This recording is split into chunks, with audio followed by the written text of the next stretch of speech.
On episode 431 of the 40 Plus Fitness Podcast, we discuss setting your nutrition cruise control. You can find the full show notes for this episode at 40plusfitnesspodcast.com/431.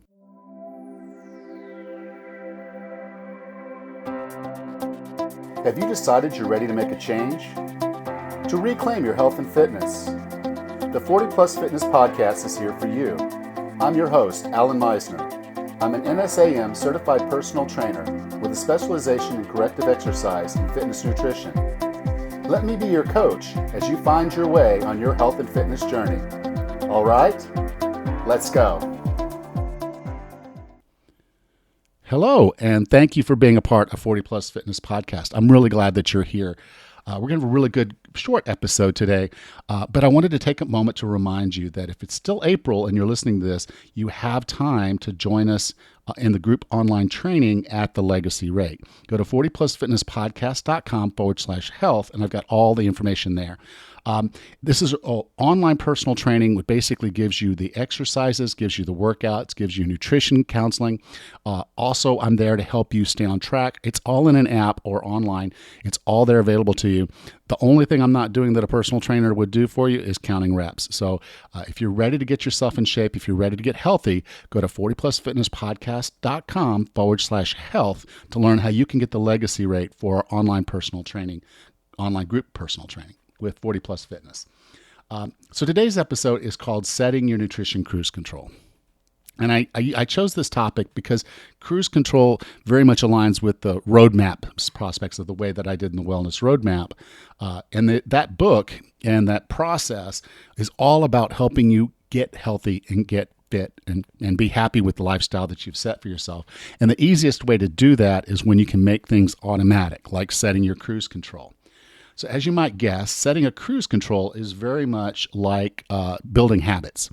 And so we currently have our eating habits, and if you're like most people, you probably have about maybe a dozen different foods that you eat on almost a regular basis. So we have our regular foods, we have our regular treats, we have the things that we do, and we're all fairly consistent at that. At least most people are. If you're eating a wider variety than that, then that's probably good for you.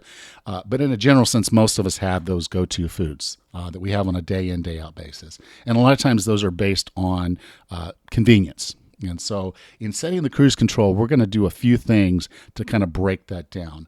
And this is effectively what I would call a three-tier plan. So there's three things that you're going to do here that are going to basically set you up to have your cruise control set. Okay, the first is that I want you to start logging your food. And I know that's cumbersome, but to take that weight and measure the food, measure the cups, do all that measuring, and then logging all that. I know that takes a lot of time.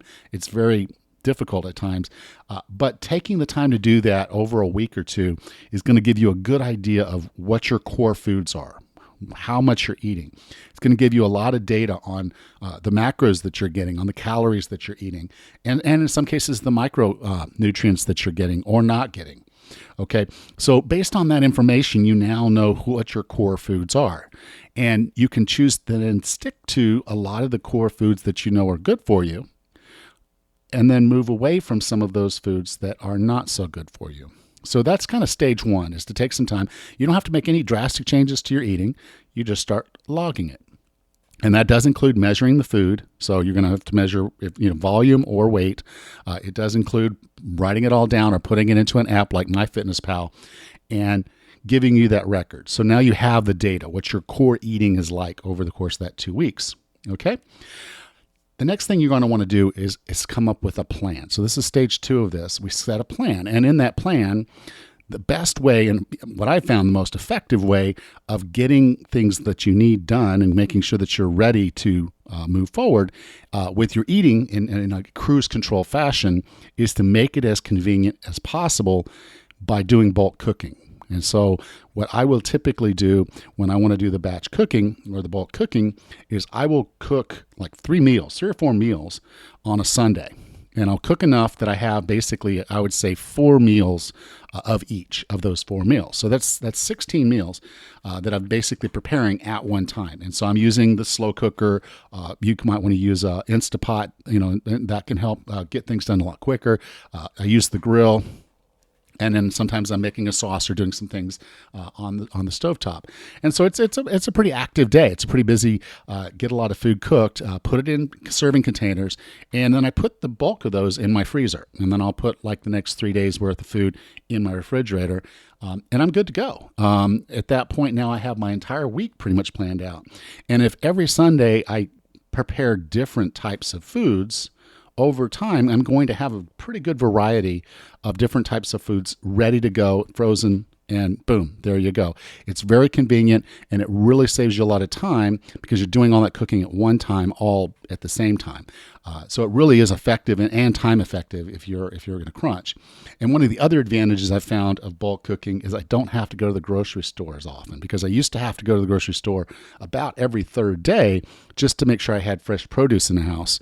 But now when I'm doing, like, I make a marinara sauce, and I store that. I've got several containers of marinara sauce. I've made a bone broth, and I've got several containers of that. I've taken the other vegetables that I would put into a dish, and I make that dish, and then I freeze the dish. So I don't have to worry about going out and getting fresh vegetables all the time because most of my meals are already prepared. So I might go to the grocery store once a week now, and that's when I do my bulk buying.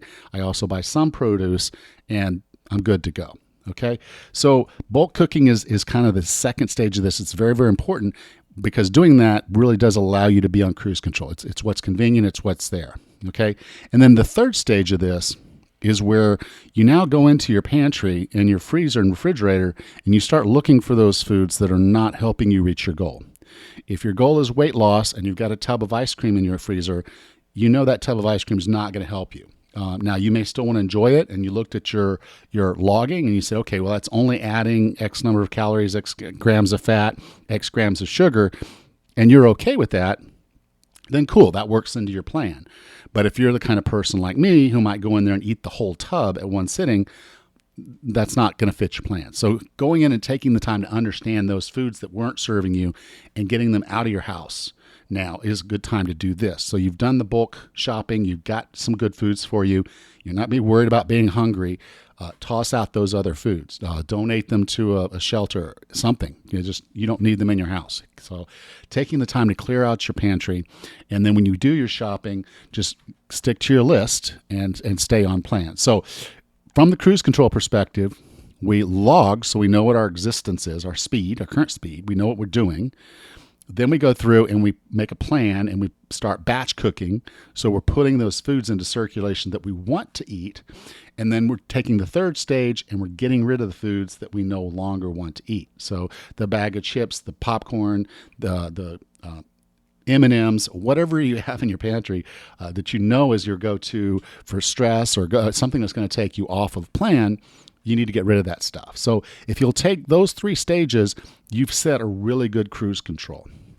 Now, the final bit of this that I want to get into, because you have to also think about those times when traffic gets thicker, or there's construction, or there's a detour.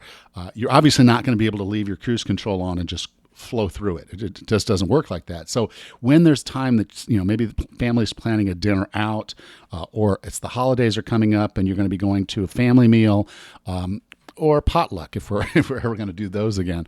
Things are going to come up that are going to break your plan. They're going to get you off of your cruise control, and that's okay.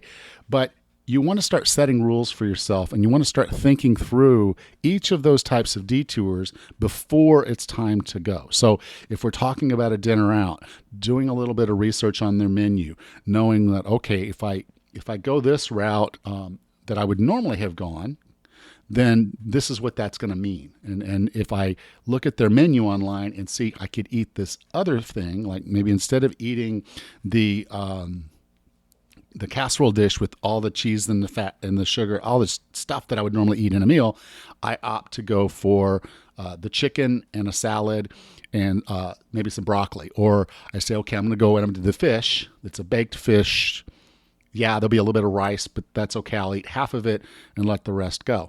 So you can kind of have these plans to go into the situation. You turn off the cruise control, you go into the situation, and then the next day you turn that cruise control back on. And because you've done the bulk cooking, because you've made it convenient, it's easy for you to switch right back into things because it's right there for you. You're not falling off. You're taking a detour, and usually for a good reason. Do it and then be ready to come right back on plan. And that's where, again, the bulk cooking and having that stuff ready, making things convenient, having the other stuff that you shouldn't be eating out of mind, out of pantry, is going to set you up to do a lot better. So if you have any questions about how to set your nutrition cruise control, please send me an email, alan@40plusfitnesspodcast.com. Love to go over that with you. We can talk about other strategies to help you get on track. And if you have any questions, like I said, just send me an email, alan@40plusfitnesspodcast.com. Thank you.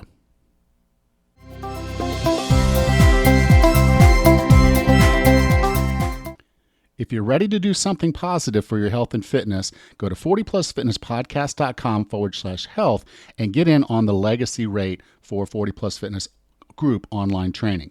That's 40plusfitnesspodcast.com/health. Next time on the 40 Plus Fitness podcast, we meet Rob Perlman and discuss his book, Body by Starfleet, a fitness guide. It's going to be a fun episode. Hope to see you then. Until then, have a happy and healthy week.